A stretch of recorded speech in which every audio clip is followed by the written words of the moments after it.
इतनी सस्ती जन्नत हो गई कि कोई भी शराबी पीर के हाथ में 500 रुपए दे जन्नती हो जाए। इतनी सस्ती जन्नती हो गए कि अगर एक नंबर का नशाखोर 5 मिनट पीर के पैर दबा दे तो पीर आसानी से जन्नत बांट देता है। सुन, जन्नत ना मेरे बाप की है ना तेरे बाप की है, जन्नत अगर है तो सैयदा फातिमा ज़हरा के बाप की। बहुत गौर करने की जरूरत है, माफ कर दीजिएगा अगर जुमले तल्ख हो जाए तो। मैं आपको तकलीफ देना नहीं चाहता हूँ, बस इतना बताना चाहता हूँ प्यारे, हम अगर पीर बन के आते हैं हमें वीआईपी मकान चाहिए, इससे मतलब नहीं है बिस्तर हराम का है कि हलाल का है। हम अगर बैठे हो 8-10 गाड़ियां आगे पीछे चलने वाली हो, इससे मतलब नहीं है रिसीव करने वाले शराबी है कि जुआरी है। और तुम्हें खुदा का वास्ता दे के कहता हूँ, खुदा अपने आप पे सितम न करो, अपने आप पे जुल्म ना करो। कभी आईने के आगे खड़े हो करके खुद से पूछो, क्या तुम वही अबू बकर हो जिसे मुस्तफा ने सवारा के? क्या तुम वही उमर हो जिसे मुस्तफा ने सवारा के? क्या तुम वही उस्मान हो जिसे मुस्तफा ने सवारा के? क्या तुम वही अली हो जिसे आका ने बनाया के? अगर नहीं तो सुन, आज ले उनकी पना, आज मदद मांग उनसे, कल न मानेंगे कयामत में आकर मानेंगे।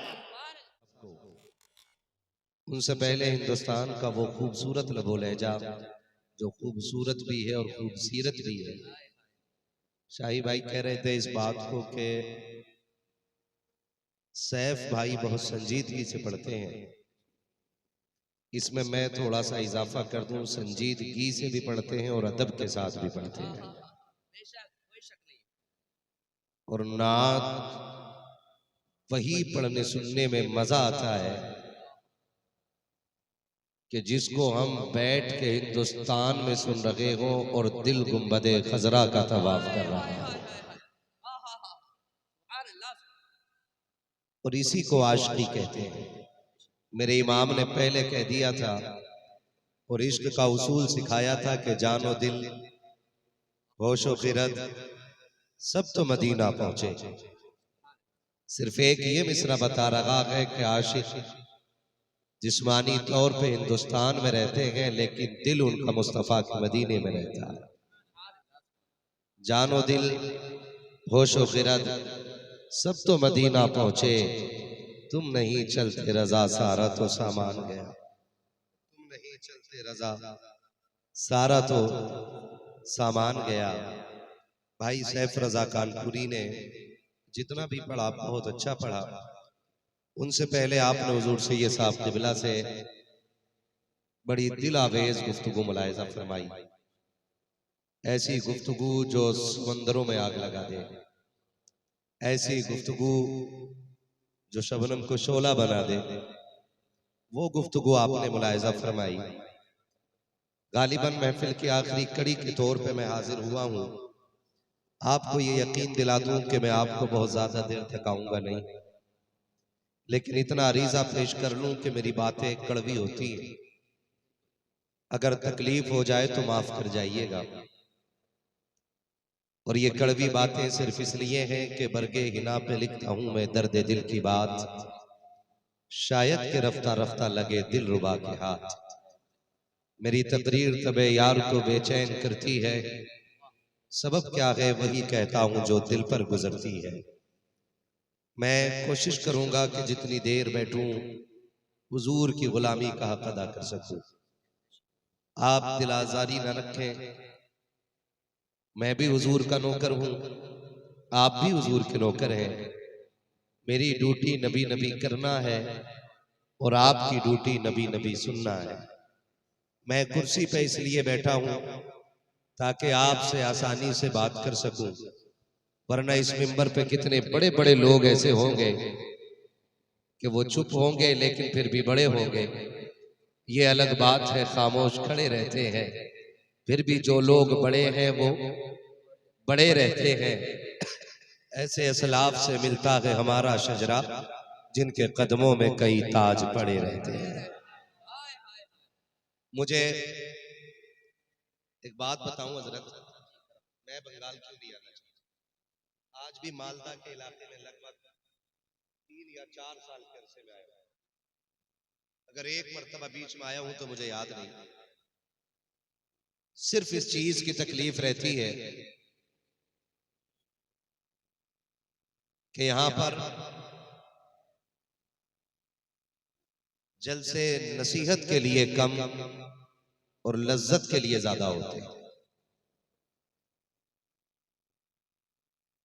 यकीन करें, बंगाल और बिहार, झारखंड, इन 3 सूबों में इतने जलसे होते हैं कि आदमी अगर इन 3 सूबों में तारीख देने लगे तो 365 दिन खाली नहीं रहे।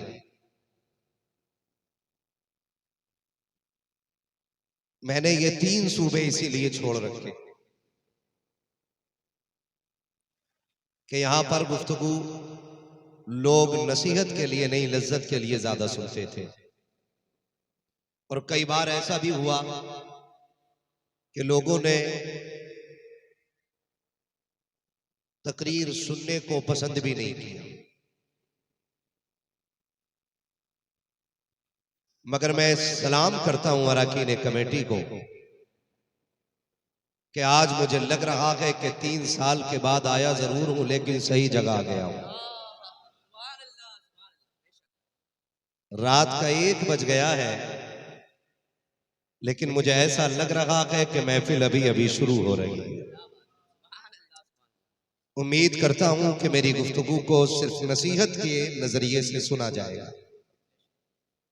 अगर कोई मेरे लिए आया हो तो भी चला जाए, सैफ भाई के लिए आया हो वो भी चला जाए, हमारे नकीब अहले सुन्नत के लिए आया हो वो भी चला जाए। यहां सिर्फ वो बैठे जो मदीने वाले मुस्तफा के लिए आया है। मैं देख रहा हूं कि कुछ लोगों के हाथ बड़ी मोहब्बत से उठ रहे हैं और कुछ लोग घूर के देख रहे हैं। कई लोगों को यह भी लगता है, मेरी जबान समझ रहे हैं ना आप लोग, कई लोगों को यह भी लगता है कि नहीं नहीं सुभान अल्लाह कहना छोटे लोगों का काम, बड़े लोग खाली चुप बैठ के सुना करते हैं। कल ये तबसरे होंगे और ये बात कही जाएगी कमेटी वालों से, कई निकम्मे लोग कहेंगे क्या मिला जलसा करा कर, गए तो हम भी थे, लेकिन जैसे गए वैसे ही आगे, कोई फायदा हुआ तो मैं जहन नशीन करा दूं कि ये तो मालदा के इलाके का, हिंदुस्तान का जलसा है। कई बार लोग मदीने से भी खाली लौट आते हैं। हाँ, कई बार लोग मदीने से भी खाली लौट आते हैं। तो इसका मतलब ये बिल्कुल नहीं है कि मदीने से भीख नहीं मिलती है। बहुत लोग जाते हैं और खाली, बोले मेरे साथ, खाली लौट आते हैं। क्यों? क्योंकि भीख लेने के लिए अदब का होना जरूरी होता है। अगर मैं गलत कहूं तो मिंबर से उतार दीजिएगा, और बात सच्ची हो तो दिल पे लिख लीजिएगा। पता चला 3 साल से रोज़े रसूल पे सफाई की ड्यूटी दे रहा है। बेअदबी का आलम यह है कि जूते पहन के टहलता है और फिर सुन्नियों से कहता है हुजूर जिंदा होते तो हमें दिखते नहीं। हम तो 3 साल से जालियों पे ड्यूटी दे रहे हैं। तो हम सिर्फ एक बात कहेंगे, उन्हें देखने के लिए उनके शहर में महीने साल गुजरना जरूरी नहीं, उन्हें देखने के लिए दिल में इश्क अहमद रजा का होना जरूरी होता है। नारे तकबीर, नारे रिसालत, हाथों को उठा के इश्क मोहब्बत, इश्क मोहब्बत, आला हज़रत, इश्क मोहब्बत, इश्क मोहब्बत। तवज्जो है सारे लोगों की। जिंदाबाद। आप 3 साल में हुजूर को न देख सके और एक आशिक हिंदुस्तान से गए। तेरी सैलरी 40,000 रुपये है और तू दावा करता है कि जी मैं जूते पहन के क्यों न टहलूं, मैं यहां का मुलाजिम हूं। और एक वो गया था मदीने जिसकी राहों में लोग आंखें बिछाते थे, जिसके कदमों पे लोग जाने कुर्बान करते थे। इतना बड़ा अल्लामा कि जिसने हजारों किताबें लिखी थी। इतना बड़ा आशिक कि जिसने इश्क को 2 बातों में बयान किया था और कहा था इश्क तेरे सदके जलने से छुटे सस्ते, जो आग बुझा देगी वो आग लगाई, जो आग बुझा देगी वो आग लगाई है। जब वो गए ना वो आला हजरत बन के नहीं गए, अल्लामा बन के नहीं गए, बहुत बड़े मुहद्दिस बन के नहीं गए, बहुत बड़े मुफस्सिर बन के नहीं गए। अगर गए तो हुजूर के नौकर बन के गए और आशिक बन करके गए। और इस इश्क के साथ गए कि उन्होंने जाके एक कलाम लिखा और हुजूर की जालियों के आगे खड़े होकर रो के कहा था, वो सुए लालाजार फिरते हैं, तेरे दिन है बहार फिरते हैं, जो तेरे दर से यार फिरते हैं, दर बदर यूं ही खार फिरते हैं। उस गली का गदा हूं मैं जिसमें मांगते ताजदार फिरते हैं। और फिर तड़प के कहा था, कोई क्यों पूछे तेरी बात रजा, तुझसे कुत्ते हजार फिरते हैं। जब इतना कहा आका ने सारे पर्दे हटाए और जलवा दिखाया। फिर बरेली के इमाम ने कहा था, तू जिंदा के वल्ला, तू जिंदा के वल्ला, मेरे चश्मे आलम से छुप जाने वाला। सुभान अल्लाह, सुभान अल्लाह, क्या बात है। जिंदाबाद जिंदाबाद, हाय हाय, जिंदाबाद जो जिंदाबाद। है सारे लोगों की। अगर कोई ये कहे कि गए तो हम भी थे जलसे में, तो कह सुन, हुजूर की महफिल के उसूल है, हुजूर की महफिल के जोर से, हुजूर की महफिल का सबसे बड़ा उसूल ये है कि यहां जो जितना छोटा होके आएगा उतना बड़ा होके वापस आएगा। उनकी महफिल में जितने छोटे होके बैठोगे उतने बड़े होके जाओगे, और यहां जितने बड़े बन के बैठोगे उतने छोटे हो। अब अगर कोई इनसे कहे क्यों कराया था जलसा, हमें तो कुछ मिला ही नहीं, और कोई ये कहे अच्छा हुआ हम तो सो रहे थे भाई, कम से कम नींद तो पूरी हो गई, हमने फला को बोलते सुना के कोई फायदा ही नहीं हुआ, तो उससे कहना ये तेरी अक्लमंदी नहीं, बल्कि इसमें भी राज है। लौट कर आ गया मक्के से मदीना न गया, जाता भी कैसे जब आका ने बुलाया ही नहीं, जाता भी कैसे जब आका ने बुलाया भी नहीं। इसलिए कि महबूब की महफिल को महबूब सजाते, आते हैं वही जिनको आते हैं वही जिनको सरकार बुलाते। इधर वाले बोल रहे हैं, उधर वाले फायदा उठाए, कोई मसला नहीं। मैं हुजूर की महफिल में कोई सोता है ना तो मैं उसे जगाते ही नहीं, और ना कहता हूं कि जगाओ। मैं सोचता हूं कि जब उनकी महफिल में नींद आए ना और ख्वाब आ जाए, तो ख्वाब में हुजूर के अलावा कोई और नहीं आ सकता। इसलिए मैं कहता ही नहीं किसी को जगाओ, या तो सो ही जाओ या तो सो ही जाओ या सुन लो। यहाँ सोने में भी घाटा नहीं है। बेशक मुझे थोड़ी तकलीफ ये हो रही है कि माइक मेरी आवाज नहीं निकाल रहा है, मेरी आवाज नहीं निकाल रहा। ऑपरेटर साहब अगर जिंदा हो तो इसकी बेस थोड़ी कम कर दे, ट्रेवल इसे दे, क्योंकि बेस मेरी आवाज में काफी है। आपकी मशीन को आपको पैसा जो 50 रुपया दिया गया है ना, इसके अलावा भी आपको बजाने का पैसा दिया गया होगा। हाँ, आपको मौलवी को परेशान करने के लिए नहीं, मौलवी का काम आसान करने के लिए बुलाया गया। नाराज तो नहीं है ना? सारे राजी बैठे, सारे खुल के कहते हैं जरा या रसूल अल्लाह। क्या बात है, सलामत रहे। वो जो न थे सारे बरेलवी है ना, सुने कुल्ली तो नहीं है, वो तो बैठे, ये अच्छा है। भगाए वो जिसके पास चोरी का माल हो, हमारे पास तो अहमद रजा की तिजोरी की माल है। अहमद रजा की तिजोरी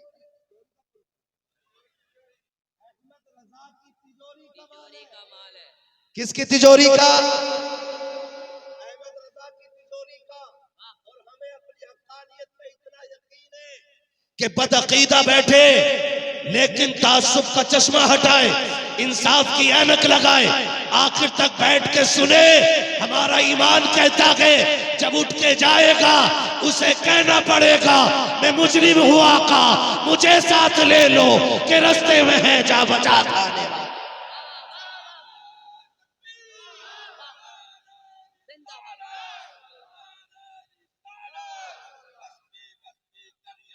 ताजुश शरिया, ताजुश शरिया, ताजुश शरिया,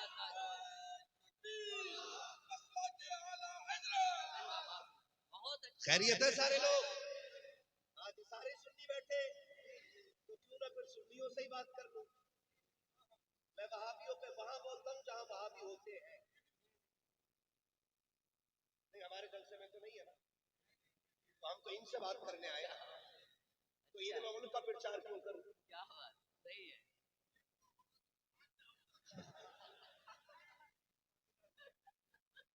कर लूं आपसे थोड़ी सी बातें। खुदा सलामत रखे सारे लोगों को और अल्लाह सबको हुजूर के दर की खैरात अता फरमाए। बरेलवी तो हम सारे ही हैं, ठीक है ना?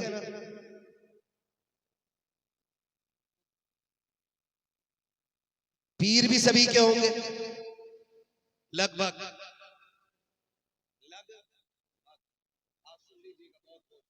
आपसे भी थोड़ी मोटी मुझे शिकायत है। शिकायत ये है कि हमारी सफों में जो इख्तलाफात की दीवारें खड़ी हो गई है ना, उसकी चंद वजूहात हैं। एक बड़ा सबब है इलेक्शन, समझ रहे?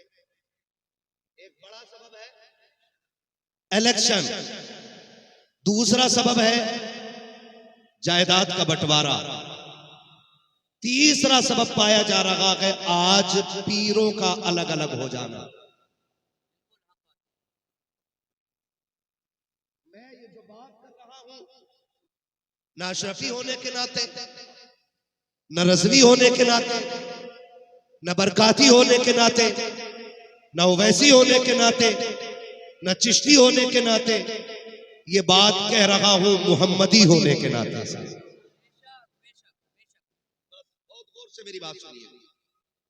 इलेक्शन जो लोग लड़ते उन्हें मैं समझा दूं, जो इलेक्शन में वोट लेते और देते हैं ना, वोट नाम है राय का।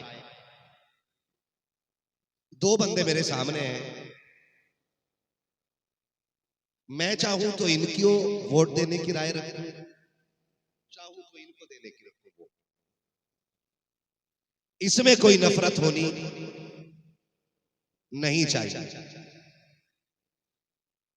लेकिन होता क्या है, होता इलेक्शन है ना तो भाइयों में नफरतों की दीवारें खड़ी हो जाती।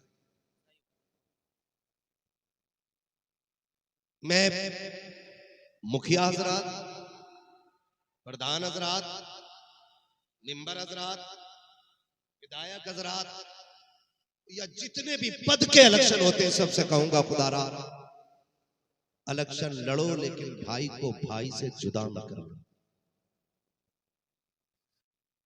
दूसरी वजह जायदाद का बंटवारा। भाई भाई के खिलाफ खड़ा हो जाता है सिर्फ 2 बीसा जमीन के लिए।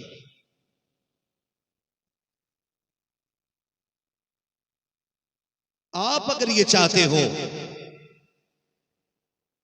कि हमारी दुनिया भी अच्छी हो और आखिरत भी अच्छी हो, तो चंद टकों के लिए अपने सगे भाई के खून को बहाने को आसान न समझना। यह उम्मत बड़ी मेहनत से बनी है। इस उम्मत के लिए मेरे नबी ने पत्थर खाए, इस उम्मत के लिए मेरे नबी ने फाके किए। इस उम्मत को बनाने के लिए मेरे नबी ने अपने चचा के जिगर के टुकड़े देखे। इस उम्मत के लिए मेरे नबी ने शाबे अबी तालिब की सख्तियां सही। इस दिन के लिए तो नहीं था ना कि आज उम्मत अपने सगे भाई के खिलाफ खड़ी हो जाए। तीसरी सबसे बड़ी वजह है पीरों के लिए झगड़ा करना।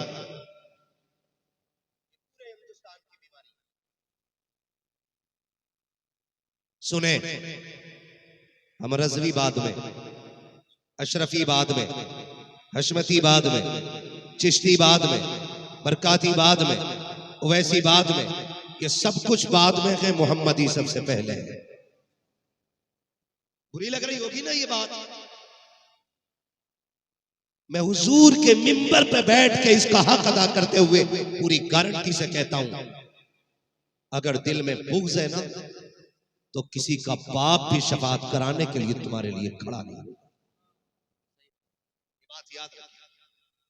अगर आपको कोई फ्री की जन्नत बांट के गया हो तो मुझे भी उसका पता बताइए, क्योंकि फ्री की जन्नत मुझे भी चाहिए।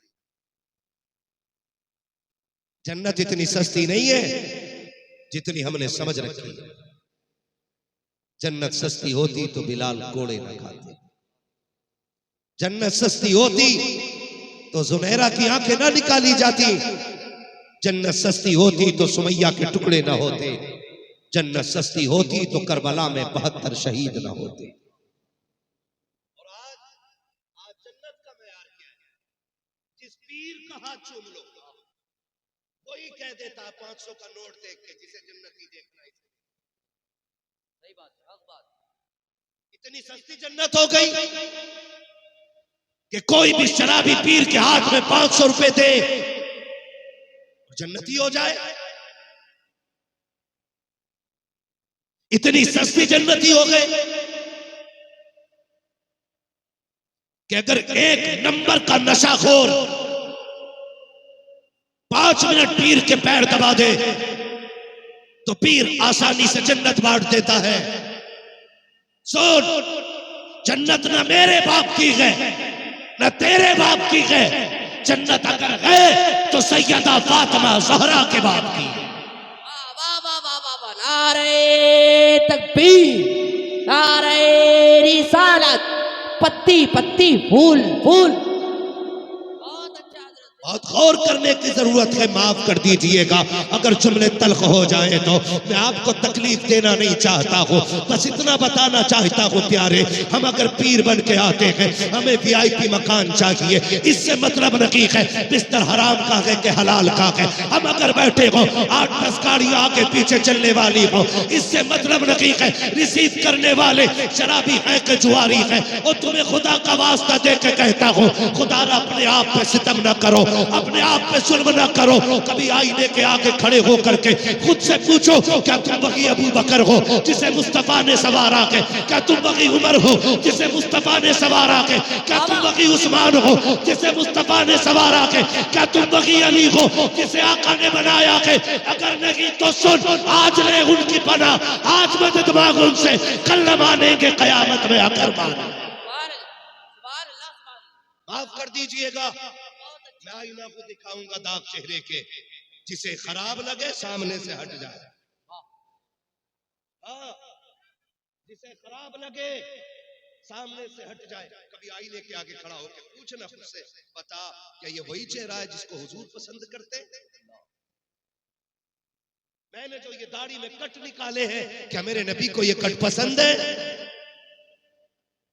अगर नहीं तो सुन, तू नबी के दिल को दुखा के पीर की दुआओं से कामयाब होगा। फासले हो गए यार, इतने फासले हो गए कि हम चीखते हैं तो जवाब मदीने से नहीं आ रहा। इतने फासले। गलत नहीं कह रहा हूं, सिर्फ टोपी लगाने का नाम मुसलमान नहीं, सिर्फ बोटी तोड़ने का नाम मुसलमान नहीं, सिर्फ कुर्ता पजामा पहनने का नाम मुसलमान नहीं। सुन, अगर मस्जिद में भी पढ़ा है और रिश्ता हुजूर से पक्का नहीं तो नतीजा कोई नहीं। दिल का रिश्ता हुजूर से मजबूत कर, अगर मजदूरी भी करेगा ना तो हर सलाम का जवाब तेरा मदीने से आना शुरू हो जाएगा। बेशक बेशक सुभान अल्लाह। दिल का रिश्ता हुजूर से जुड़ना चाहिए। बेशक रिश्ते ही तो कमजोर हो गए हमारे। हमारे पीर ने हमसे कह दिया चल ठीक है चुनरी आप डर मत मैं निकाल लूंगा। वो निकालेगा जिसकी अपनी जन्नत मुश्किल में। बताओ वो निकाल लेगा हमें जिसकी अपनी मुश्किल में। तो फजर भी गायब, जोहर भी गायब, इशा भी गायब, सारी नमाजें गायब, वो निकाल लेगा। अली जो सरदार औलिया है, जो सारे सिलसिलों का मखरज और मंबा है, बेशक जो सारे पीरों का पीर है, बेशक उसकी असर कज़ा होती है। हुई नहीं, सूरज छुपने लगा है, अंधेरा होने लगा है, आंखों में आंसू आ गए और वो आंसू टपक के नबी के रुखसार पे गिरे। नबी के रुखसार पे गिरे, हुजूर की आंख खुली। मेरे नबी ने फरमाया तनाम आइनाया फला यनामु कल्बी, धोखा न खाना, मेरी आंख सो जाती है मेरा दिल जागता रहता है। जागता रहता है। हाय हाय हाय हाय हाय हाय हाय। आंख सो जाती है मेरा दिल जागता रहता है। मेरा दिल जागता रहता है। एक आंसू का कतरा गिरा, अली खैर है? हुजूर असर कज़ा हो रही है। उठे, का इश्क मेरा हो और नमाज कज़ा हो जाए। इश्क मेरा हो और नमाज कज़ा हो जाए। अली तू बता चल, कज़ा पड़ेगा कि अदा पड़ेगा? का या रसूल अल्लाह तेरे इश्क में अगर कज़ा हो गई तो फिर इश्क किस काम का फरमाया सुन, अगर तूने मोहब्बत दिखाई है तो मोहम्मद अपनी ताकत दिखाएगा। मेरे नबी ने शहादत का इशारा किया। मुफस्सिरीन ने लिखा है कि 70,000 फरिश्ते सूरज को नूर की लगाम डाल के पूरब से पश्चिम की तरफ खींच के ले जाते हैं। कितने फरिश्ते? जोर से कितने? जोर से कितने? 70,000 फरिश्ते। जब नबी की उंगली उठी तो कहते 70,000 फरिश्ते सूरज के साथ टंगे चले आ रहे थे। पीछे चले आ रहे हैं। पीछे चले आ। पीछे चले आ रहे हैं। अली ने क्या पढ़ा? तारीफ। क्या पढ़ा? अदा पढ़ा। ये घर में सो रहा है, पढ़ा पढ़ा। हाय हाय हाय हाय हाय। इससे क्या नमाज का मदीने में पढ़ा है। क्या बात है, अच्छा इशारा है आपका। यहाँ पढ़ के आया, रोटी किधर खा रहा है? रोटी नीचे में खा। नमाज किधर पढ़ी? लात मार के चल जिधर नमाज पढ़ी उधर ही रोटी खा।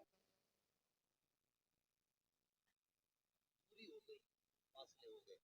याद रखो ये कमियां हमारी नहीं है, ये कमियां हमारी है। मुझे एक बात याद आ रही है, अरबाब मिंबर दुआएं देंगे।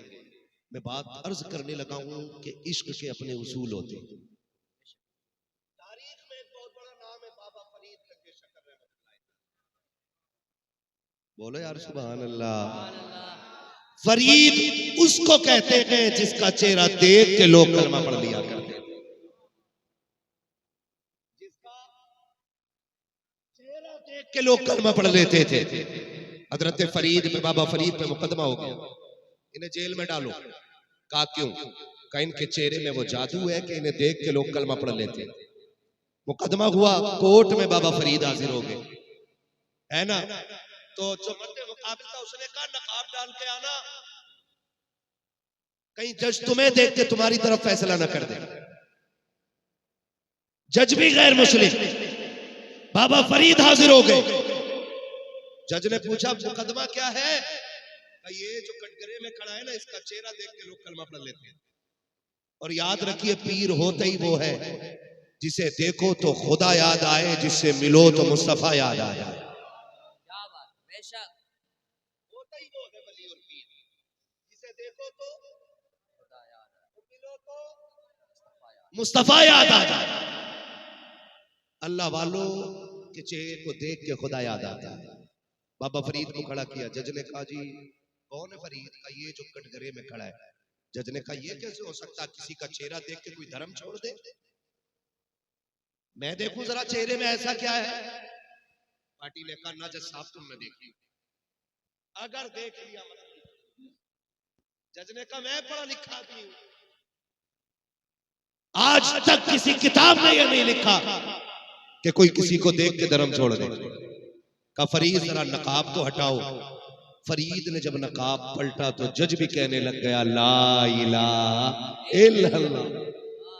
जज ने कलमा घर गए घर, बड़े खुश। अम्मी ने कहा बात क्या है? अम्मी तेरे फरीद के चेहरे में रब ने कमाल रखा है, तेरे फरीद के चेहरे में रब ने कमाल रखा है। बेटे क्या? अम्मी जो मुझे देखता है मुसलमान हो जाता है।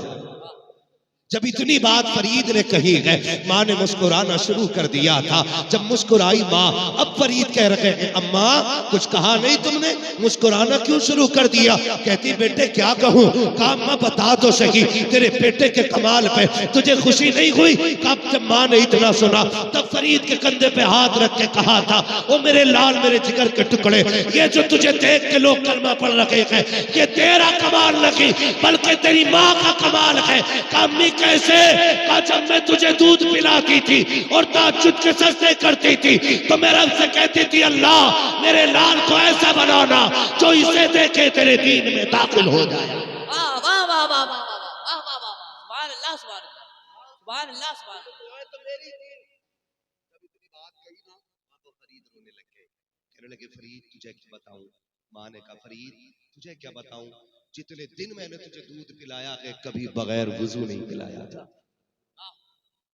आज मैं पूछना चाहता हूं बहन बेटियों से और माओ से, आज मैं पूछना चाहता हूं,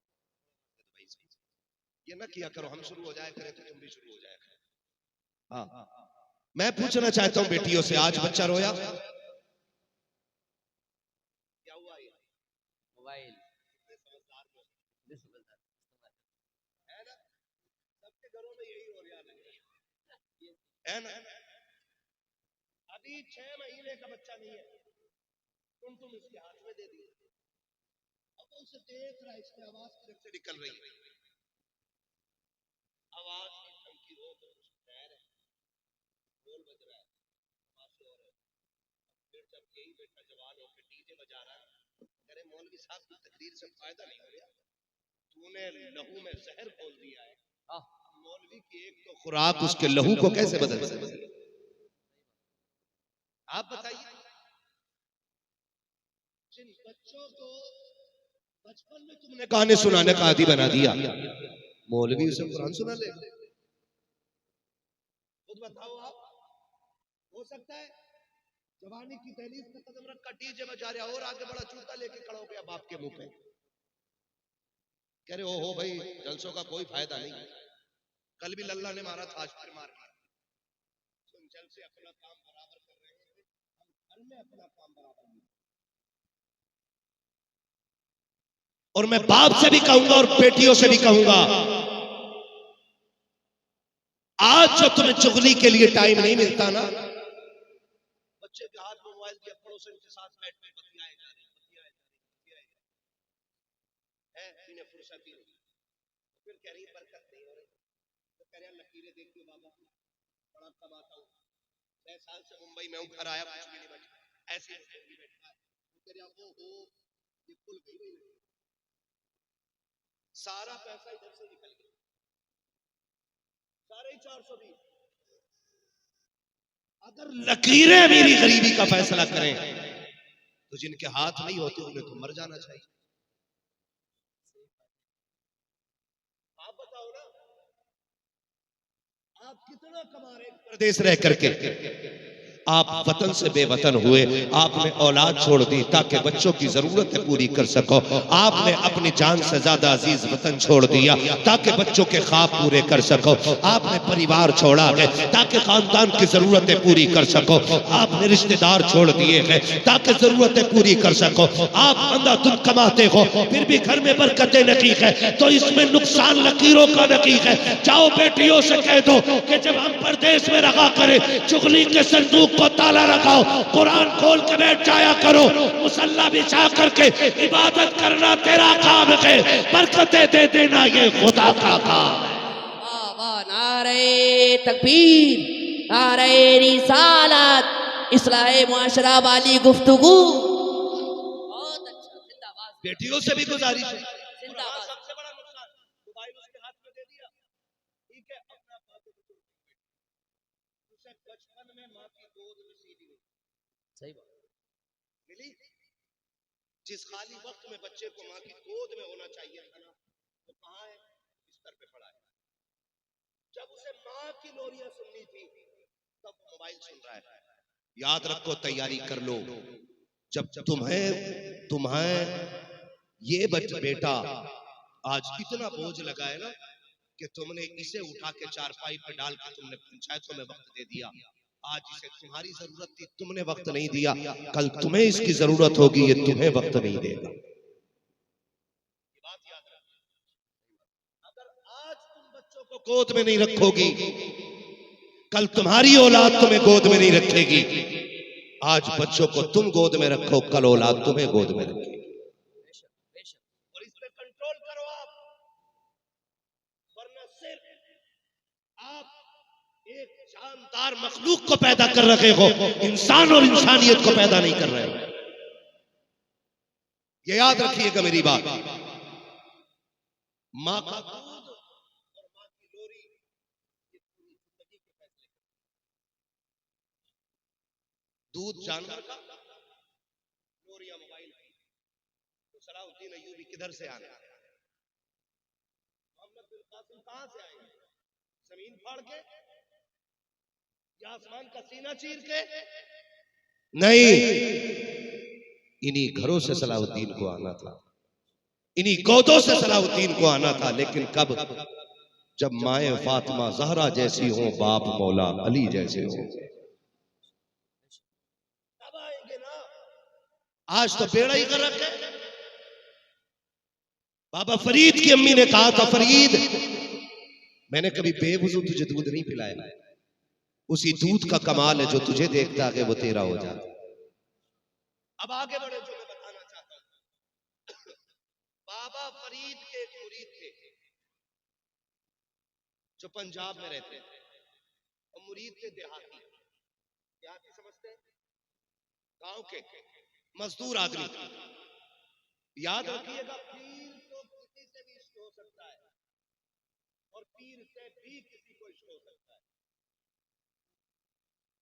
वो कभी भी लायक मुरीद हो ही नहीं सकता जो पीर की मर्जी पे अपनी मर्जी चलाए। मुरीद होता ही वो है जो पीर की मर्जी पे अपनी मर्जी कुर्बान कर देता है। ये भी याद रखिए। आज पीरों का भी मतलब अलग है। यही नजरिया पीरों का, यही मुरीदों का है। पीर, मुरीद सोचता है कि पीर का मतलब है डोरी देने वाला, तावीज देने वाला। मुर्गी खो गई हो तो पीर बताए, भैंस को नजर लग गई हो तो पीर उतारे, अगर नहीं उतारी तो पीर नहीं। चल भाई हम दूसरा पीर पकड़ लेंगे। ऐसी पीरा मुरीदी से कोई फायदा, बोलो कोई फायदा नहीं है। पीर मुरीद का रिश्ता क्या होता है? बाबा फरीद का मुरीद साल में एक दिन मिलने आता था। कितने दिन? साल में एक दिन। देहाती था, उसके इलाके में लुंगी बहुत अच्छी मिलती थी। अपने पीर के लिए तोहफे में एक लुंगी लाता था। गरीब था, मजदूरी करता था, लुंगी लेके आया करता था। इत्तेफाक एक साल गुर्बत बढ़ गई और लुंगी न खरीद सका, तो गैरत की वजह से पीर से मिलने ही आया नहीं। एक साल नहीं आया, दूसरे साल जब आया तो 2 लुंगी लेकर के आया। दो लुंगी। समझाना चाहता हूं कितनी नाराज है आप लोग, वो तो खाक से हो जाओ। एक बार आए दोबारा नहीं आए, है ना। आज तो इतना कड़वा बोलूंगा, बिस्तर नहीं, खबर नहीं, कयामत में भी ये कड़वाहट महसूस। क्या बात है, बेशक। मैं चाहता ही नहीं कि चापलूसी करूं, फ्री की जन्नत बांटूं और पैसे लूटूं निकल लूं। इतना कड़वा बोल के जाऊंगा कि बिस्तर पे लेट के करवटें बदलोगे कि किसको बुला लिया था कि मीठा खा के भी मुंह मीठा नहीं। बहुत अच्छा। जो है सारे लोगों की कितनी लुंगी लाया और जोर से कितनी, सच्ची बताऊं बिना माइक के बोलने में आसानी हो रही। कितनी लुंगी? 2 लुंगी लेकर के आया। बाबा फरीद ने मुरीद को देखा, फरमाने लगे यार अब आया है, पिछले साल क्यों नहीं आया था? पिछले साल क्यों नहीं आया था? तवज्जो है, यही जुमले गौर के, कहा पिछले साल क्यों नहीं आया था? तुझे पता है मैं 2 साल से तेरी राह तक रहा हूं, 2 साल से मुझे तेरा इंतजार है। तुझे पता है जब साल पूरा हुआ गए तब मेरी बेकरारी का हाल क्या था? उसने कहा हुजूर माजरत चाहता हूं, मैं खाली हाथ आना नहीं चाहता था और मेरे पास इतना पैसा नहीं था कि मैं तेरे लिए एक लुंगी खरीद लेता, इसलिए मुर्शिद में पिछले साल नहीं आया, इस बार 2 लुंगी लेकर के आया हूं। एक इस साल की है, एक पिछले साल की है। बाबा फरीद के कदमों में लुंगी रखी और रखने के बाद बैठा। बाबा फरीद ने आग लगाई लुंगी को, जैसी लुंगियों को आग लगी है मुरीद तड़प के कहता है हुजूर पसंद नहीं आई क्या? आका जी बड़ी महंगी लेकर के आया था, बड़ी मोहब्बत से लेके आया था, सरकार क्या हो गया है, क्या लुंगी अच्छी नहीं लगी है? तब बाबा फरीद ने रोते हुए कहा था यार ये जो 1 साल कज़ा हो गया है ये इसी लुंगी की वजह से हो गया है। तब बाबा फरीद ने कहा था हर वो चीज जो यार को यार से जुदा कर दे उस चीज को आग लगा देनी चाहिए, जो महबूब को महबूब से दूर कर दे उसे आग लगा दो। तो सुनो, जो उम्मत को आका से दूर कर दे हर उस चीज को आग लगा देनी चाहिए। क्या बात है, नारे तकबीर, नारे रिसालत, उलमाए अहले सुन्नत, सरकार की आमद, दिलदार की आमद। बहुत अच्छी गुफ्तगू, जिंदाबाद, बहुत अच्छी। उस चीज को आग लगा दो।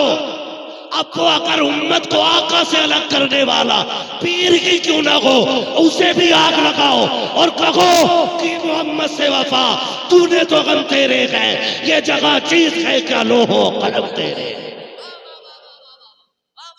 दिल के बोले चल उठे सीने के नाम से, बहुत अच्छा। इस घर को आग लग गई घर के चराग से। हमें पीर वो नहीं चाहिए जो उम्मत के टुकड़े, हमें पीर वो चाहिए जो टुकड़ों में बटी उम्मत को एक जगह ला के खड़ा कर दे। बेशक बेशक। नहीं, उसने मेरे खिलाफ बोला कैसे? पूरी से कह रहा उधर चला गया, मैं छोड़ दूंगा, उसके दावत खाली पूरी बनाना छोड़ दूंगा, तुझे बटन बंद कर दूंगा ऊपर से। औकात क्या है तेरी तो तू बंद करे। कल भी ये गुनाहगार उम्मत हुजूर के टुकड़ों पे पल रही थी, आज भी हुजूर के टुकड़ों पे पल रही है। बेशक। अंधभक्त समझते तो नहीं है ना, होगे भी तो क्या करोगे।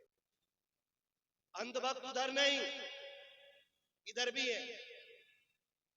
पूछो क्या हाल है भाई, काम कैसा चल रहा है? कह रहा बस पीर का करम है।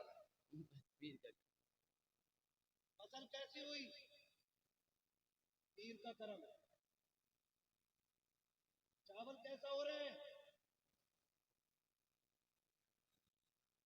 जोर से पीर का करम है।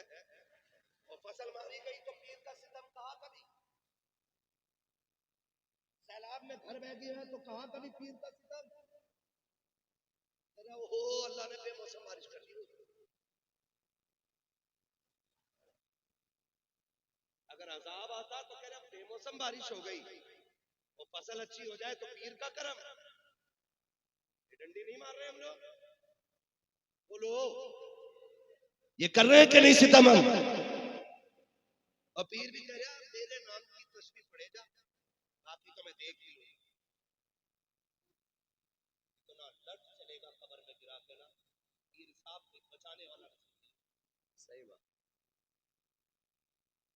हाँ, एक टाइम की नमाज नहीं पढ़ ला, कह रहा मेरे हो गए ना तो जन्नती हो। पीर तू है कि पीर इमाम अहमद रजा है? इतना बड़ा आशिक, हुजूर का इतना बड़ा आशिक कि जिसने सर की आंखों से हुजूर को देखा वो फिर रो के कहता मुजरिम को न शर्माओ, अब आप कफन ढक दो, मुंह देख के क्या होगा पर्दे में भलाई। मुंह देख के क्या होगा? पीर को चाहिए अपने मुरीदों के दिल में अल्लाह का डर पैदा करे, खशियत इलाही डाले अपने मुरीदों के दिल में, और खुद भी सजदे में जाकर रो के कहे मालिक यहां तक मैं ले आया हूं, आगे संभाल लेना अब तेरा काम। और याद रखिएगा हम इन झगड़ों से निकले, सारे सिलसिले एक ही नहर में जाकर गिरते हैं, एक ही समंदर में जाकर गिरते हैं, और उस समंदर को हैदर कर्रार मौलाए कायनात कहा जाता है। जब सारे सिलसिले वहां तक जा रहे हैं तो हम होते कौन है किसी भी पीर को बुरा कहने वाले? हम होते कौन है किसी भी सिलसिले के खिलाफ बोलने वाले? कोशिश करें कि हर अल्लाह वाले की इज्जत करेंगे इंशाअल्लाह, वादा करते हैं इंशाअल्लाह, हर अल्लाह वाले की इज्जत करें, हर वली का एहतराम करें, हर पीर का एहतराम करें, इख्तलाफात खत्म करें, सफों में इत्तेहाद पैदा करें, मोहब्बतें बांटें, एक दूसरे के साथ प्यार तकसीम करें। अगर किसी से किसी की नाराजगी है ना तो रब रसूल की रजा के लिए माफ करने के आदी हो जाए, माफ करेंगे इंशाअल्लाह। हम अपने दिलों में नरमी पैदा करें, नरमी। याद रखिएगा दिलों का नर्म हो जाना ये रब का सबसे बड़ा, दिलों का नर्म हो जाना ये रब का सबसे बड़ा करम है। कौन नहीं जानता इमाम गजाली? इमाम गजाली को पूरी दुनिया जानती है, इतना बड़ा मुत्तकी, इतना बड़ा पारसा कि अगर उसकी तसनीफ पढ़ो तो कलेजे कांप जाते। उनका इंतकाल हुआ ना, अल्लाह देखे कितना करीब है, उनका इंतकाल हुआ ना, उनसे पूछा गया हुजूर क्या बनी? फरमाने लगे बख्शा गया। देखने वाले ने ख्वाब में पूछा हमें बताए ना कौन सा अमल था कि जो बख्शिश हो गई, ताकि हम भी उसे मजबूती से करें। तो इमाम गजाली ने कहा और तो अमल मालूम नहीं। रब की बारगाह में मैं पहुंचा तो रब ने फरमाया जा गजाली तुझे बख्श दिया है। फिर मुझसे पूछा तुझे पता है मैंने क्यों बख्शा? मैंने कहा नहीं मालिक तू जानता है। तो रब ने फरमाया याद है तुझे कि जब तू कुछ लिख रहा था और तूने दवात में कलम डुबोया, उसकी निब पे आके मक्खी बैठ गई और वो उसकी रोशनाई पीने लगी, तूने हाथ रोक दिया था ताकि ये मक्खी अपना प्यास बुझा के खुद उड़ जाए, उसके बाद मैं लिखूंगा। का तूने एक मक्खी को पिलाया था पेट भर के, हम तुझे उसी नेकी के बदले में जन्नत दे रहे हैं। आज दिलों में नरमी नहीं, मोहब्बतें बांटे, प्यार बांटे, एक दूसरे को माफ करने का हौसला पैदा करें और सबको बता दें कि हम हुजूर के सच्चे गुलाम हैं। बताएंगे इंशाअल्लाह, माफ करेंगे एक दूसरे को। थोड़ा सा कड़वी बात पूछ लूं, है ना, ये हकीकत है। अभी मैं भाई शेर पर दे बात की शान में सारी फैसले का सही बात है, वहां के बारे में शेर पढ़ा जाता है, सारे चीख के सुभान अल्लाह कहते हैं। लेकिन एक बात बताओ यार, दिल पे हाथ रख के बताना, हम खतीब को पैसे दे सकते हैं माँ के नाम पे, शायर को पैसे दे सकते हैं माँ के नाम पे, नकीब को पैसे दे सकते हैं माँ के नाम पे, लेकिन माँ को पैसे नहीं दे सकते तवा के नाम पे। माँ को पैसे नहीं दे सकते दवा के नाम पे। बाप का खर्च उठाते हुए बोझ लगता है हमें। एक साल से बाप ने ना दवाई के रेपर का एक छोटा सा टुकड़ा तोड़ के तकिए के नीचे रखा, अगली सर्दी आएगी तो बेटे से यही सिरप मंगाऊंगा। बाप ने ना पर्ची निकाली और डरते डरते मुट्ठी में ली, बेटे के पास जाके कहता, बेटे पिछले साल ये सिरप ला के दिया था, इस बार लाते खांसी शुरू हो गई है। और बेटा यूं पकड़ के गुस्से में मुंह बाप के मुंह पे मार के कहता है, तुम्हारे खर्चे उठाऊं या अपनी औलाद के खर्चे उठाऊं? बाप उस दिन नहीं मरता जिस दिन वो कफन में लिपटा है। बाप उस दिन नहीं मरा जब उसकी मैयत का ऐलान मस्जिद से हुआ। बाप तो उसी दिन मर गया था जिस दिन बेटे ने बाप के मुंह पे उसकी जरूरत का पर्चा छाप दिया था।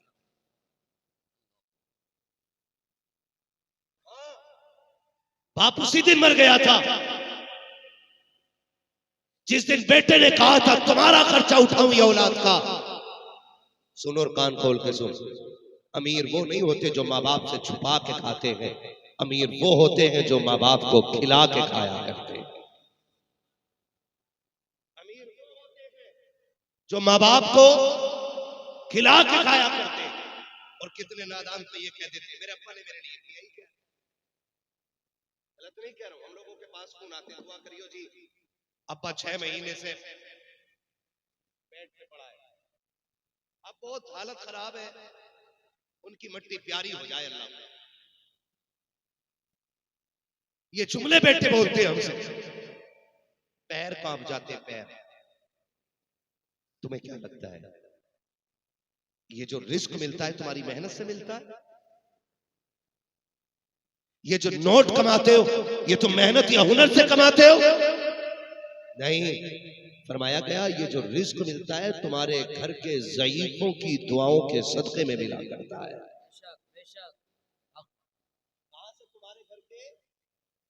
ज़ईफों की दुआओं के सदके में अल्लाह रिस्क अता फरमाया करता है। और कह रहा कि दुआ कर दो अल्लाह को मिट्टी प्यारी हो जाए। बातें हो रही है घर में बैठ के, कह रहा कुछ दिन की बात है, अब्बा चले जाएंगे ना,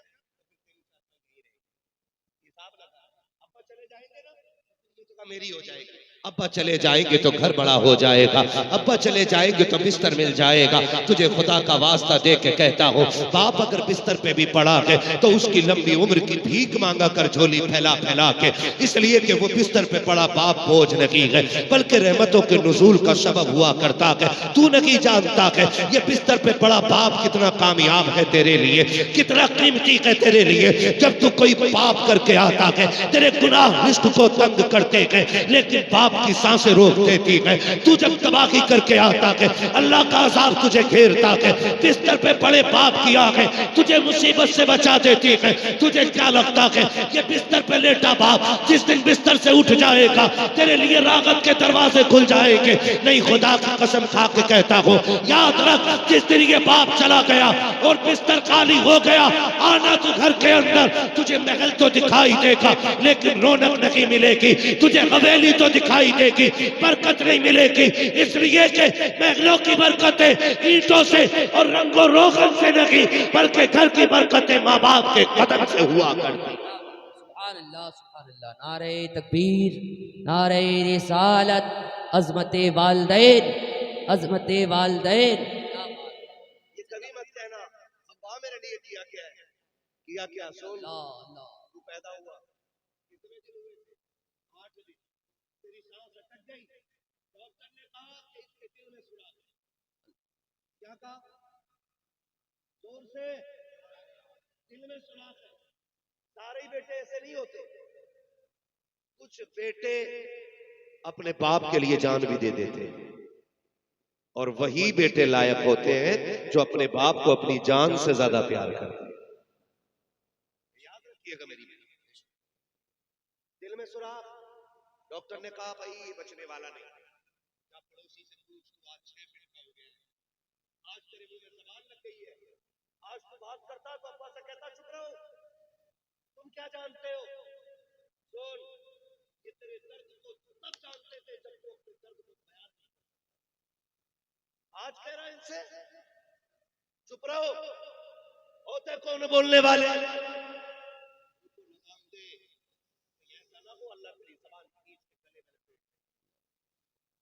किस बड़ी सरकार के बारे में बोल रहे हैं कि तुम कुछ नहीं जानते?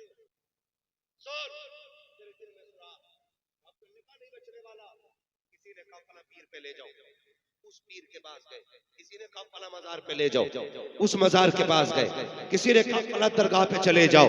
आंधी बारिश तूफान कुछ नहीं देखा, तुझे लेके चक्कर काटते रहे, तुझे गोद में उठा के फिरते रहे। जब कहीं से जिंदगी न मिल सकी, फिर डॉक्टर के कदमों में ला के तुझे रखा और कहा था डॉक्टर चल ऐसा कर, मेरा दिल निकाल ले, मेरे बेटे के दिल डाल दे। डॉक्टर की चीख निकल गई, अब्बा क्या कह रहा है, तेरी पूरी जवानी पड़ी है, इस बच्चे के लिए दिल दे रखा है। बाप तड़प के कहता है यार मैं न रहा तो क्या हो सकता है, कम से कम मेरे बेटे को जिंदगी मिल जाए।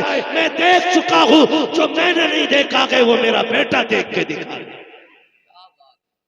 आज उनके लिए मौत मांगते हो, आज उनके लिए मौत की भीख मांगते हो। खुदा का वास्ता उनके पैरों में बैठा है। लोग कहते हैं पीरों पे क्यों बोलते हो, ये अंधभक्ति बन जाती है। पीर के पैर छूटे करे गुलाब जैसे पीर, जब 24 घंटे इसी में रहेगा वो, तो गुलाब जैसे नहीं होंगे। तुझे पीर के पैरों में गुलाब दिखाई दिया, बाप के पैरों के ठेटे दिखाई नहीं दिए। पूछा ये छालों के निशान कैसे, कभी पूछा आज तक तेरा ये हिस्सा जमीन पे पूरा क्यों नहीं रखा जाता। वो कहेगा सुन, तेरी ड्रेस बननी थी, मैं गरीब था, मुझ पे कुछ भी नहीं था, और तूने स्कूल से आके खबर सुना दी कि मेरे टीचर ने कहा है कि कल ड्रेस नहीं लेके आना है। तो उस पे तो कुछ भी नहीं था, सब छुट्टी करके शाम को बच्चों में आ गए थे, मैं रात के सन्नाटे में ओवर ड्यूटी करते हुए तेरे लिए कमा रहा था। जब सब बिस्तर पे लेटे थे, बेटे मैं तेरे लिए उस वक्त की मंडी में बोरी रख रहा था। बेटे तू सुबह को बाद में उठा था, तेरा बाप ड्रेस पहले लेके आ गया था। पूछना उससे ये तेरे पैर इतने सख्त क्यों हैं, वो कहेगा सुन मैं तेरे लिए साइकिल खरीदता रहा, इसलिए मेरे पैर सख्त हो गए। तो तुझे बताएगा ओ खुदा का वास्ता, कभी इनके पैर दबाया करो, इनके तलवों पे तेल मला करो, इनके कंधों पे बैठ के ना बैठ के सराहने कंधे दबाया करो और कहा करो तूने बड़े दुख उठाए मेरे लिए, अब मैं बड़ा हो गया हूं, तुझे दुख में जाने नहीं दूंगा। खुदा की कसम, जो मंजिलें और जो मरातिब 12 साल के जंगल में इबादत करने से नहीं मिलते, वो माँ की 2 दुआइया जुमलों से खुदा अता फरमा दिया। एक बंदा ना मदीने शरीफ गया, की बारगाह के मक्के शरीफ गया, माँ को कंधे पे बैठा के ना उसने तवाफ कराया, और तवाफ के बाद ना कहा लेट जरा, माँ लेट जरा, उसने लिटाया और माँ के पैरों में बैठ के ना तलवों में छापने लगा। माँ ने कहा पगले क्या कर रहा है, कहा माँ हुजूर ने कहा माँ के कदमों के नीचे जन्नत होती है, अभी देख रहा हूँ वो जन्नत किधर है। जब उसने इतनी बात कही ना, माँ हरम में लेटी, उसने झोली फैला दी, कहा मालिक मेरे बेटे की उम्मीद खाली न जाए। इतना कहना था, उसने क्या देखा कि जन्नत के महल्लात नजर आने लग गए। माँ वो होती है जो दुनिया में लेटे लेटे जन्नत दिखा देती है, और तू कहता है कुत्ते की तरह भूखा न कर, तूने मेरी बीवी का जीना आराम कर दिया, तेरे जुमले मेरी बीवी को अच्छे नहीं लगते, घर में रहना, मेरी बीवी को कुछ मत बोलना। और सुनो, अगर किसी की बीवी इस बात में मजबूर करे कि माँ को चुनो या मुझे चुनो, तो मैं तुम्हें खुदा का वास्ता देके कहता हूँ पहले समझाने की कोशिश करना, अगर फिर भी ना समझे तो बीवी छोड़ देना, माँ मत छोड़। क्या छोड़ देना, डर के बोल रहे हो, खुल के बोलो, बीवी छोड़ देना माँ, इसलिए कि बीवी 1000 मिल जाएगी, माँ एक बार होगी, एक बार मिलती है। करेंगे प्यार इंशाअल्लाह इनसे, इंशाअल्लाह मोहब्बत करेंगे इनसे, इंशाअल्लाह इनकी खिदमत करेंगे इनकी खिदमत। लायक बेटे वो हैं जो परदेश से आए ना, तो जो चीज लाए पहले माँ के लिए।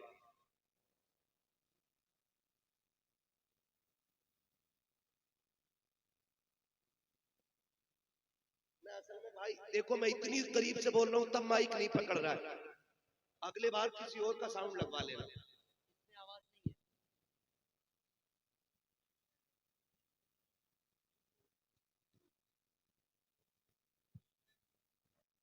हेलो हेलो हेलो, बैठ जाइए भाई, बैठ जाइए, बोल रहे हैं ना माइक से तो आवाज बैठ जाइए बस, जैसा भी रहा बस ठीक है। अल्लाह सलामत रखे, मोहब्बतों का शुक्रिया। जरा कह दें या रसूल अल्लाह। हाँ, तो करेंगे इंशाअल्लाह खिदमत माँ बाप की, जोर से वादा करें इंशाअल्लाह। और ये बेटियां बैठी है, इनसे भी एक गुजारिश करके जा रहा हूं, आज बहू हो कल मां बनोगी, आज बहू हो कल सास बनोगी, तुम्हारे भी आगे बहू आएगी। बेटा मां के लिए क्या होता है ये तुम्हें तब पता चलेगा जिस दिन तुम्हारे बेटे की बीवी तुम्हें उससे दूर कराए। इसलिए आपसे कहना चाहता हूं मैं, जब शाम को शोहर थक के आया करे ना, एक गिलास ठंडा पानी दो, इज्जत से इस्तकबाल करो, और जब वो खाने के लिए बैठ जाए ना तो उससे कहो कि पहले मां को सलाम करके आओ। तुम ये कहो कि पहले मां को सलाम करके आओ, रोटी फिर खाइए, फिर खाना खाइएगा। आज से तुम ये अमल बना लो, ये औलाद तुम्हारी देख के सीखेगी ना, तो कल तुम्हारा बेटा तुम्हें पहले सलाम करेगा, फिर जाके बच्चों के साथ खाना खाएगा। बहू अल्लाह माफ करे, कह रही हो तुम्हारे अब्बा की खांसी की आगे टिका नहीं करे, मुझे तो पलटी हो जा रही है।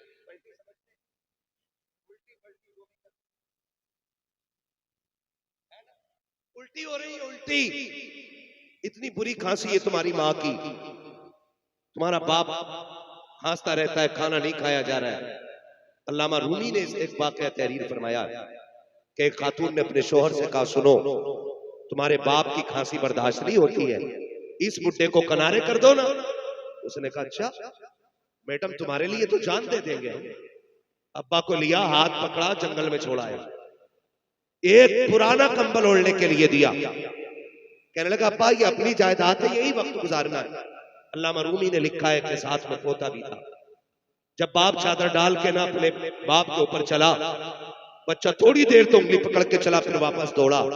कुछ ख्याल आया, अल्लामा रूमी लिखते हैं कि उसने दादा के कंधे से कंबल लिया, पैर के नीचे दबाया, उसके 2 टुकड़े किए और 2 टुकड़े करके आधा दादा को दिया, आधा अपने कंधे पे रख के चल दिया। बाप पैसे वाला था, उसने कहा यार ये क्यों लेके जा रहा है? क्या तेरे लिए कंबल नहीं? उसने कहा अब्बा मुझ पे तो है, मैं इसलिए लेके जा रहा हूं कि कल जब तू बूढ़ा होगा ना तो मैं तुझे यही छोड़ने आऊंगा। आधा कंबल दादा को दे दिया गया और आधा कंबल ये तुझे दे के जाऊंगा। याद रखना, जैसी करनी जैसी करनी वैसी भरनी, जैसे माँ बाप के साथ करोगे वैसा तुम्हारी औलाद तुम्हारे साथ करेगी। मेरे नबी क्या कमी थी हुजूर के आंगन में बताओ? 2000 से ज्यादा लकब तो खुदा ने दिए, कितने लाडला बेटा हो, 5-6 से ज्यादा नाम उसके नहीं होते। गुड्डू, पप्पू, चांद, सूरज, दही, दूध, गिलास, चाय, माँ बाप यही नाम रखते हैं। और हुजूर वो है जिसके रब ने 2000 से ज्यादा नाम रखे। बोलो यार 2000 से ज्यादा। लेकिन वो अजमतों वाला नबी, हुजूर के चचा कभी पीछे चलते ना, हुजूर बाजू पकड़ के बगल में करते और कहते चचा मेरे पीछे न चला करो। कहते महबूब तेरे कदमों पे कुर्बान जाऊं, मेरी औकात में तेरी बगल में चलूं, मैं तेरे कदमों की खाक बनना चाहता हूं। तो मेरे नबी कहते थे नहीं चचा, लोग कहते हैं तुम्हारा चेहरा मेरे बाप अब्दुल्ला से मिलता है, जब तुम पीछे चलते हो तो ऐसा लगता है मेरे बाप की पीठ हो गई है। सोच, जो चचा को इतना भी इज्जत देता हो वो अपने बाप को कितनी इज्जत देने वाला बना हो। आप खुद अंदाजा लगाइए। और ये बहुएं अल्लाह इनका भला करे, इन्हें शऊर बख्शे। और वो बेटे जो 18 साल की पढ़ाई एक रात में खत्म कर देते, मां 18 साल पढ़ाती है, 25 साल पढ़ाती है, बीवी एक रात पढ़ाए, अगले दिन पूरा मैटर चेंज है, एक दिन में मैटर चेंज। कह रहा जैसा तुम कहोगी वैसे ही होगा। अम्मा अब्बा उनकी क्या, कमा तो मैं रहा हूं, हुकूमत तुम्हारी ना कराऊं तो नाम बदल देना। सुनो बेटो, और कान खोल के सुनो, और सासे भी कान खोल के सुने, गौर से सुने। मेरा नबी है, खदीजतुल कुबरा का आंगन है, आने वाली ये खातून है जिसे दुनिया हलीमा सादिया कहती है। आपको बोलना चाहिए, नहीं बोले कोई बात नहीं, लेकिन बोलना चाहिए था। मेहमान कौन आया? हजरते हलीमा सादिया। ये हुजूर के घर आई। जब हजरते हलीमा सादिया आई तो हजरते खदीजतुल कुबरा, जितनी देर हजरते हलीमा रही, बैठी नहीं हजरते खदीजा। हुजूर ने फरमाया, खदीजा जब मेरी रिजाई मां आई थी तो तुम बैठी क्यों नहीं? कहने लगी, वो मेरे महबूब की महबूबा मां थी, मैं इसलिए नहीं बैठी कि कहीं वो हुक्म दे और मुझे उठने में देर ना हो जाए।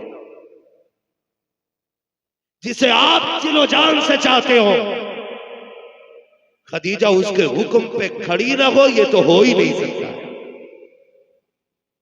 ये हर बहू को चाहिए कि अगर अपनी जन्नत बचानी है तो अपने शोहर की जन्नत की हिफाजत करें। और बेटों से गुजारिश करूंगा, मां की भी कदर करें, बाप की भी कदर करें, रिश्तों को निभाने की कोशिश करें। निभाएंगे इंशाअल्लाह, वादा करते हैं इंशाअल्लाह। मौसम कौन सा है? जोर से है, पीछे वाले क्यों नहीं बोल रहे? गर्मी लग रही। मौसम कौन सा है? हर बेटे से एक बात कहना चाहूंगा, हम छोटे थे ना तो सर्दी में हमारी माँ 3 मरतबा कम से कम रात को कंबल चेक करती थी, बेटा कहीं खुल तो नहीं गया है, कहीं बेटे के ऊपर से कंबल गिर तो नहीं गया है। आज माँ बाप बूढ़े हो गए, उनसे लिहाफ संभलता नहीं है, आज रजाई का बोझ नहीं उठता उनसे, आज कंबल गिर जाए तो उठाया नहीं जाता। हर बेटे से गुजारिश है, रात को कम से कम 1 मरतबा माँ का कंबल जरूर चेक करेंगे। करेंगे इंशाअल्लाह, करेंगे इंशाअल्लाह। और हर बेटा अपने कंबल से अच्छा अपनी माँ को कंबल उड़ाएगा इंशाअल्लाह। अपने बाप का बिस्तर अपने बिस्तर से अच्छा करो, अपनी माँ का बिस्तर अपने बिस्तर से अच्छा करो। हम जवान है, सर्दी में भी सो सकते हैं, माँ बाप से सर्दी नहीं संभाली जाएगी। इसलिए वादा करते हैं इंशाअल्लाह, करेंगे इंशाअल्लाह। का शजरा पढ़ने का मैं तो सोच रहा हूँ, माइक वाले का मर्जी है, 3 साल में आया था, इसमें मेरी हाँ कमेटी वालों से छोड़ दो यार, तो याद आ जाता तो नहीं है ना, कोई बात नहीं। मैं हुजूर का शजरा सुनाना चाहता हूँ। कमेटी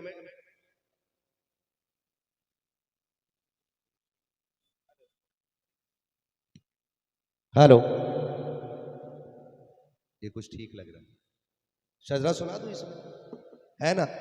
कमेटी वालों की फरमाइश है, हमारे भाइयों की, कि लास्ट में हुजूर पहले वादा करते हैं, माँ की इज्जत करेंगे इंशाअल्लाह, एक दूसरे से प्यार करेंगे इंशाअल्लाह, मोहब्बतें बांटेंगे इंशाअल्लाह, किसी के पीर को छेड़ो मत, अपने पीर को छोड़ो मत, ये सबक याद रहना चाहिए। किसी के पीर को छेड़ो मत और अपने पीर को जोर से अपने पीर को इंशाअल्लाह। सारे एक दूसरे के साथ मिल बांट के बैठे, प्यार बांटे। कोई पूछे ये कौन बैठे, किसी के गले में चिश्ती रुमाल है, किसी के सर पे बरकाती टोपी है ना, कोई रज़वी रुमाल के साथ बैठा है, कोई कादरी पट्टा लगा के बैठा है, कोई अशरफी निस्बत लेके बैठा है, कोई अजहरी निस्बत लेके बैठा है। जब कोई पूछे तो एक जवाब आना चाहिए, ये